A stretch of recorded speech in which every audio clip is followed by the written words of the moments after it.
Hello, everyone, and welcome back. I'm Generic, and this is episode 9 of my Final Fantasy Pixel Remaster playthrough. When last we left off, we had just entered the Sky Fortress. So, you may notice that this is a little more high-tech looking. So yeah, expect some robots and some other things that are less fantasy, more science fantasy. Also, one thing of note for here, uh, all the levels are kind of symmetric, so that makes navigating them pretty easy. And for the bestiary, by the time we're done here, we should have 109 through 119 done. So those are the numbers we're looking for. All right, chests to the east and west, and one to the south. So got to go in every place.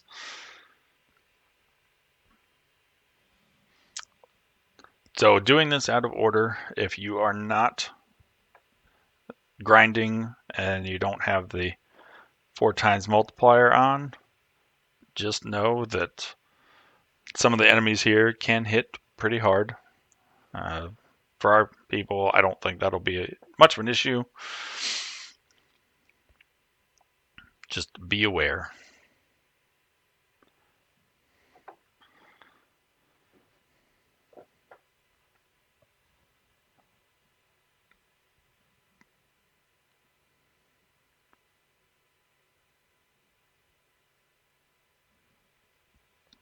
All right.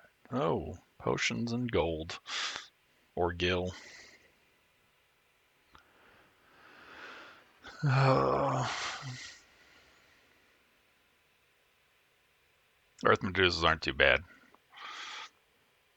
I don't know if they can. I'm assuming they can turn you into stone too.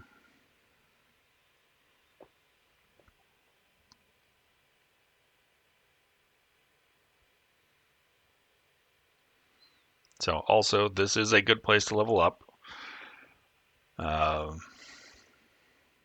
Black flans are a little bit obnoxious just because your gauntlets are not going to kill them in one hit. At least, I think maybe as you get much higher in levels, like closer to the 80, 90 level, at that point you probably can. But at the levels I'm at right now, it's not going to happen. It's a razor. Let's see, you can use it as an item in battle, and I think it casts Gorge. Yeah. I probably won't be using it. Like I said, I will pretty much stick with gauntlets and the healing staff from here on out.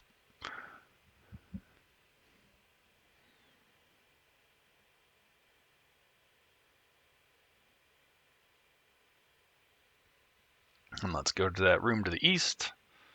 Spirit Naga, excellent.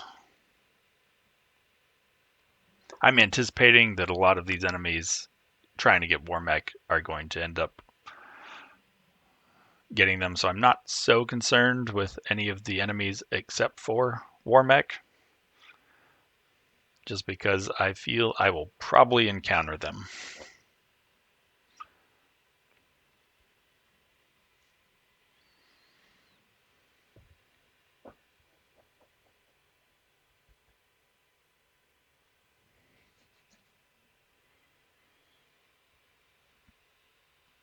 Also, Black Flans don't take a lot of physical damage either. Uh-oh. I am maxed out. Another healing helm. Protect ring. So I'm maxed out on Gil. 999,999. Luckily, it does still let you at least get the chest, but you lose it. So I will continue opening chests and not worrying.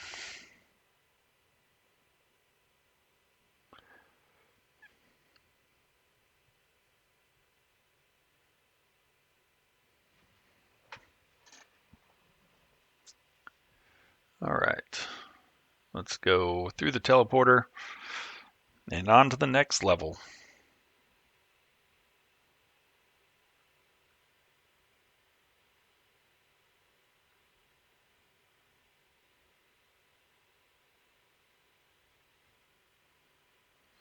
All right. So, like I was saying, it's pretty symmetric. Makes navigating much easier than some of the other places we've been.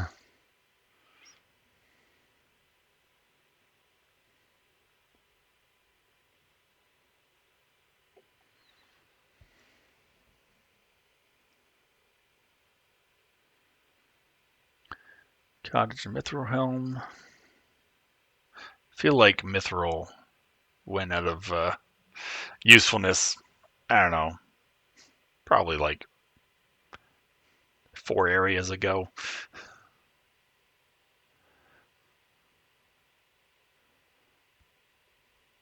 Maybe when we defeated Lich.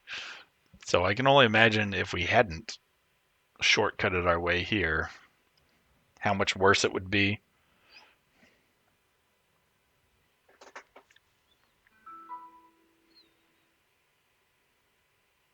Still can't hold any more gil.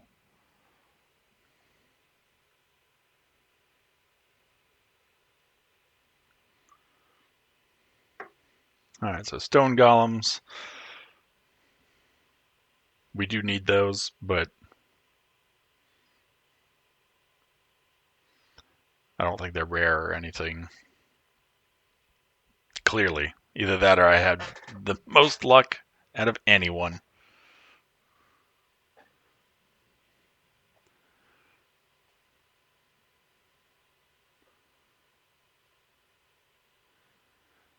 Alright.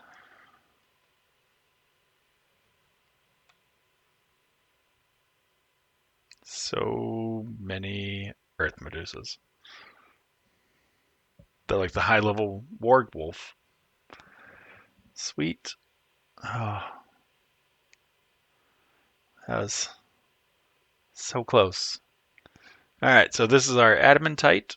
Um, when we leave here, we can take this back to the dwarf cave and talk to the blacksmith, and he will make us the Excalibur, which is a knight only sword that is typically the weapon that I keep on the knight. And that's because anyone can use the strongest sword in the game, and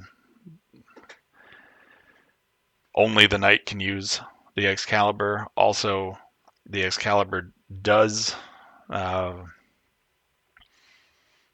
it does what is it?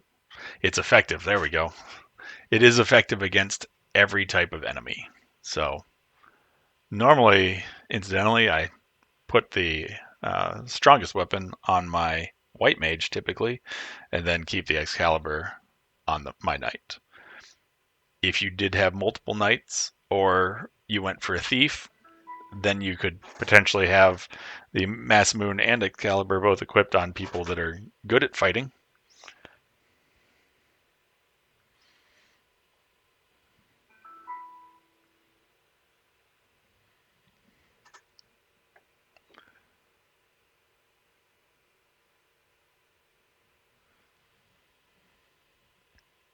But technically, I guess you could also equip the master with it, but I don't know why you would. Oh, there's another ribbon. So probably equip that on. It does lower my defense a little bit. We'll equip it on Greston. That way both my mages are protected from elemental attacks and status effects. I figure Greston's probably the squishiest of everyone. So the less damage he takes and the less status effects, the better.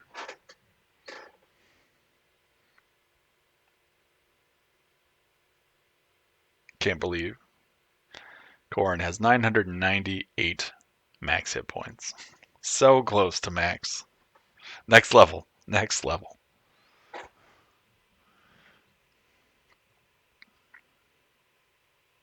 There we go. Level 57 was the magic one.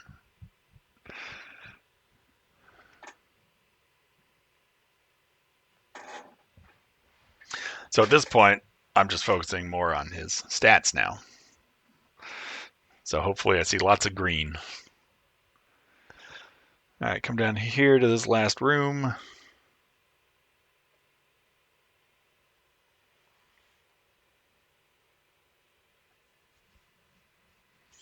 I forget if I know there was at least a chest in here. Okay, 2 chests. So the black robe and the white robe, both of those can be used as items. I think the white robe is, yeah.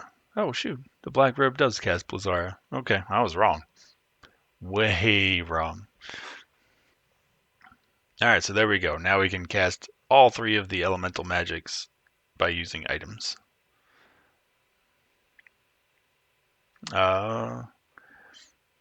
And the white robe guards against fire and instant death and casts Invisora when used.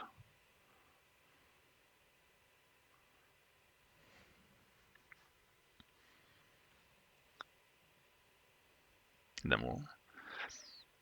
So the black robe also protects against what was it, the time effects. So can't be stopped, that sort of thing, or slowed. So I am gonna keep that on him.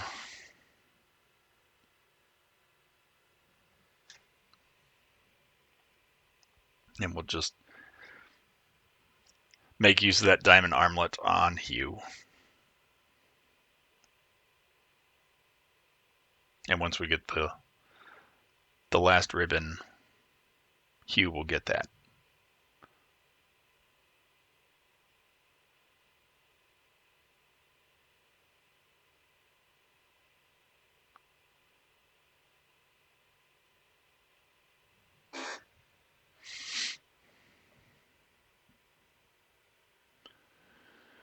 All right, next floor.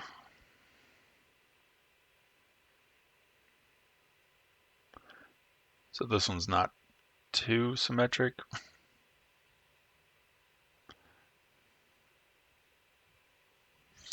If we look through here, you can, it's like a viewing window.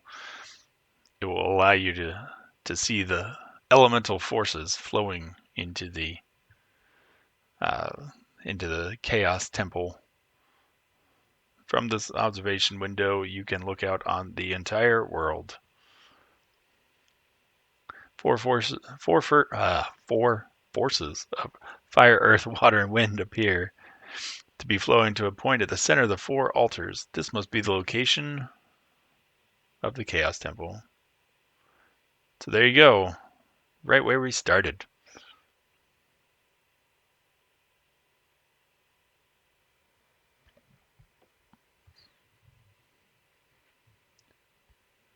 Oh, sweet. Soldier and Guardian.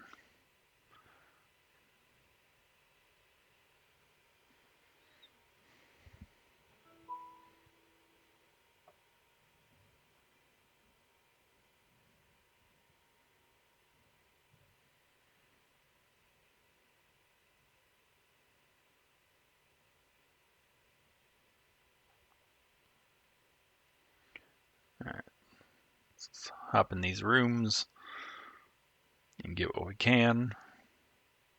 Probably a lot of gil that we can't.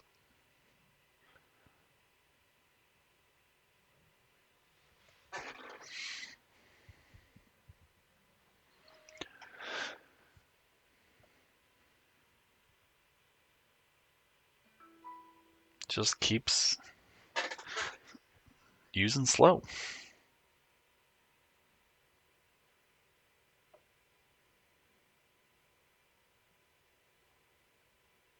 All right. So everywhere has chests except for this room. Analyzing Tiamat. No known weaknesses.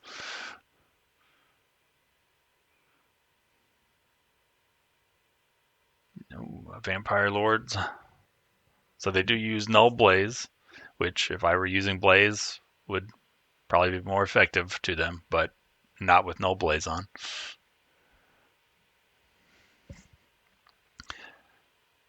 Fists are pretty much always effective.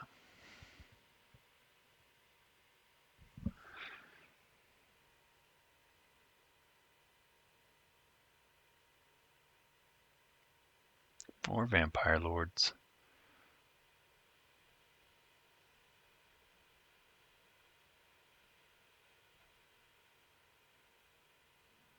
Alright. Chances are these all say the same thing, but I'm going to check them anyway. Yep. Alright. Thanks, that was worth coming down here for.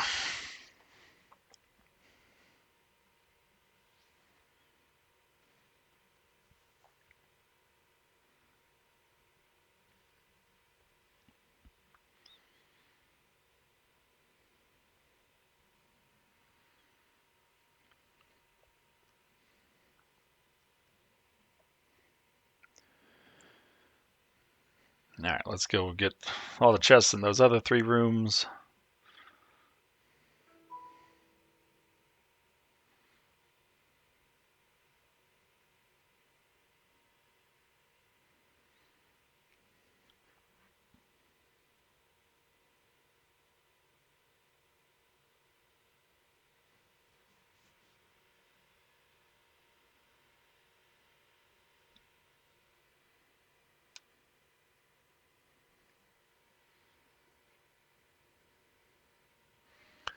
Level up. Ooh, nice. At this point, his hit points are less important to me. It's more his stats. So, strength specifically. Alright.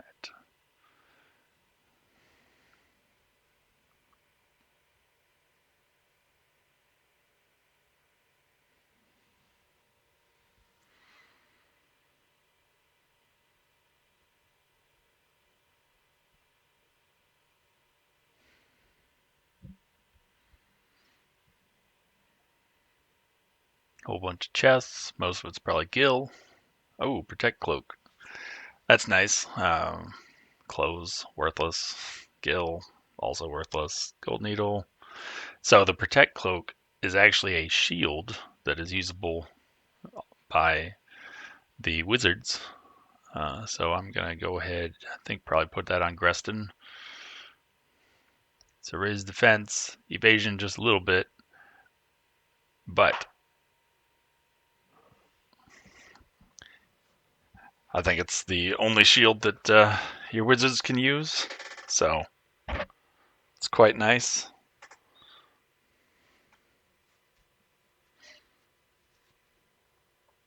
I think there are 2 of them in the game.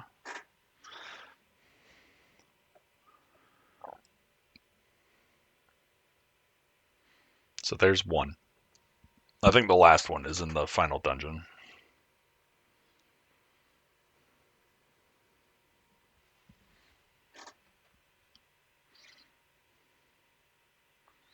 So also of note, I'm sure you can see the wonders of the healing staff.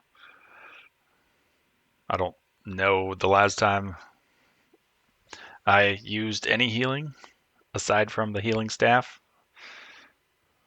So another protect ring.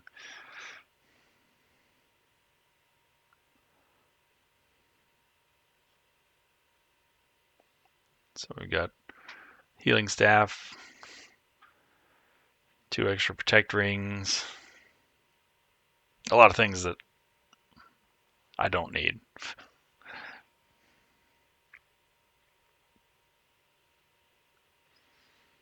I think pretty much we've got 1 more protect cloak, 1 more ribbon, and the Masamune. And that's probably, at least offhand, the only items that I'm really looking for.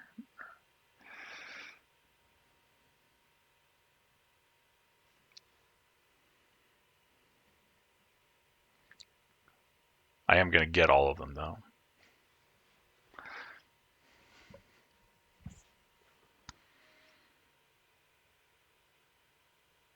It's just not going to do a lot.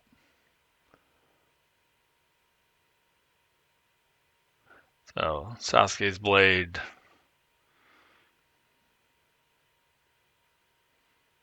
Usable by a ninja, which I don't have. Alright, so this floor is basically a whole bunch of squares with a map.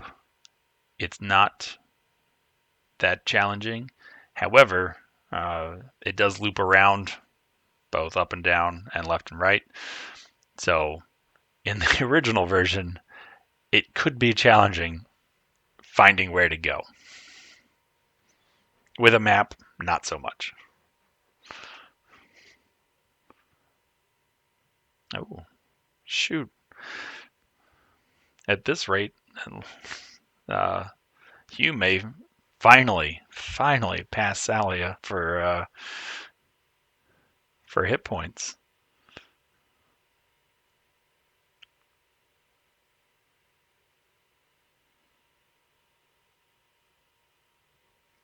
Wouldn't that be a miracle?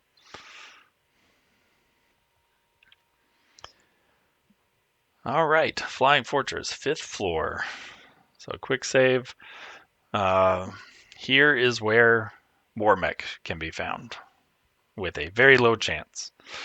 It's like I don't know, probably, I think a 1.6% chance, something like that, 3 in 64. So it is low. Just be aware. There's probably going to be lots of farming done. I hope not. I hope that I encounter it quickly, but I'm not counting on it.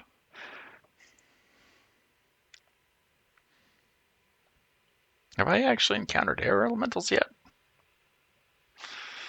I don't think so. Well, cool. Now I have.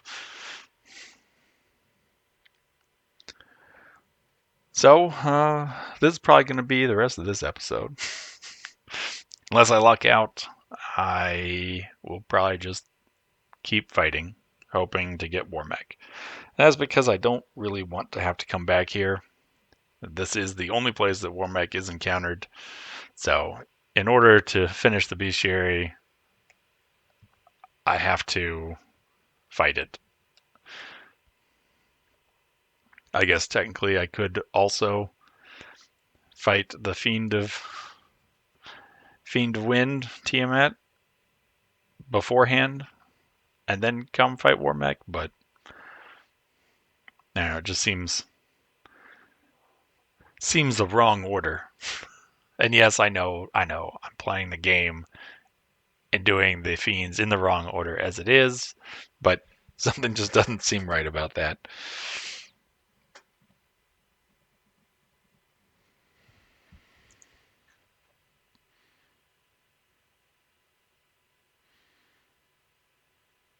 Sadly, I feel like this is going to be a very long process of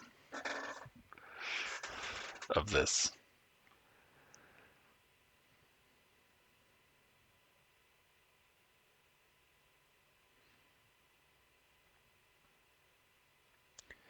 Next time I level up, I need to see what level I'm at. That way I can compare how many levels I gain from the start of doing this to the finishing of this. 62. All right. So 37 levels away from max. That's cool. Hopefully I don't reach max level, but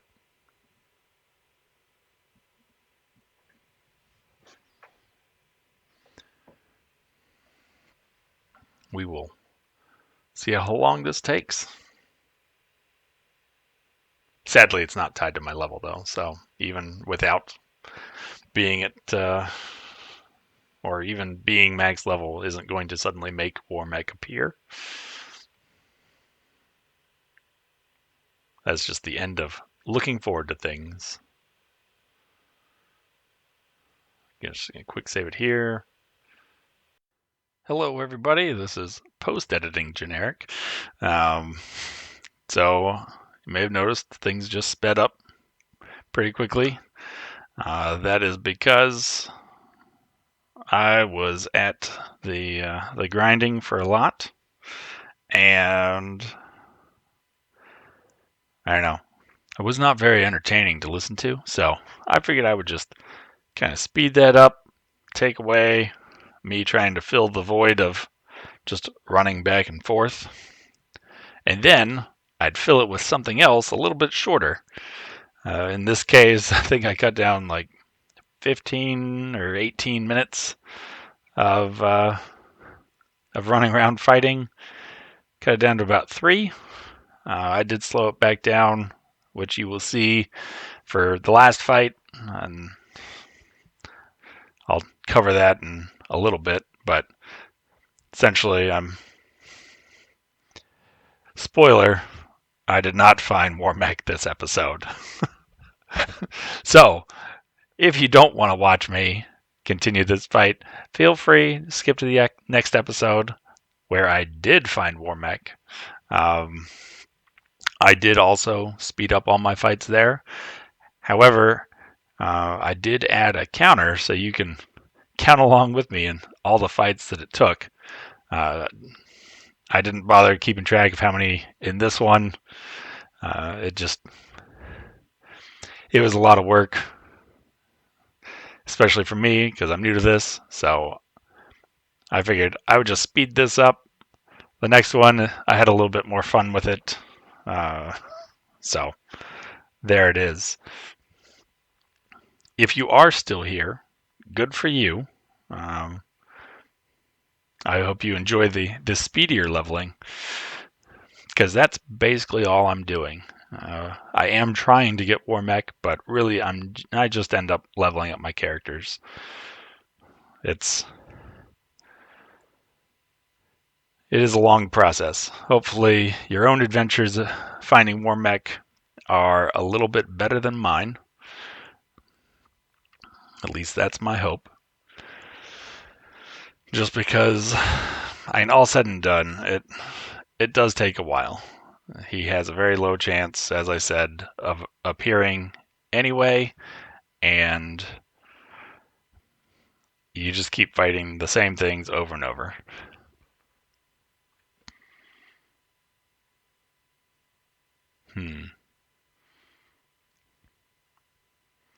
In other news, by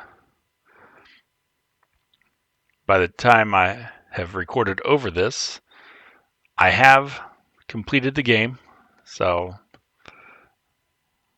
I'm really looking forward to posting all my other videos. And once I get done with that, I think the plan will be move on to Final Fantasy II, which I'm not nearly as, I guess, an expert on. I have only played it one time, so I think that will be a different style of playthrough where it's as much me remembering as it is me guiding. Oh man, still no Warmech. Also, we're closing in on 40 minutes, so I think this probably, and I got to level 70, so I think this is a good place to stop for this episode. Next episode, I will be continuing to try and find Warmech, though I think I will do something a little bit different and try and speed it along. That should hopefully make this a little bit more bearable for everyone. So thanks for everyone for sticking with me, and I can't wait to see you for episode 10 of my Final Fantasy Pixel Remaster playthrough. You all have a good one. I'm going to save it real quick because never can be too sure.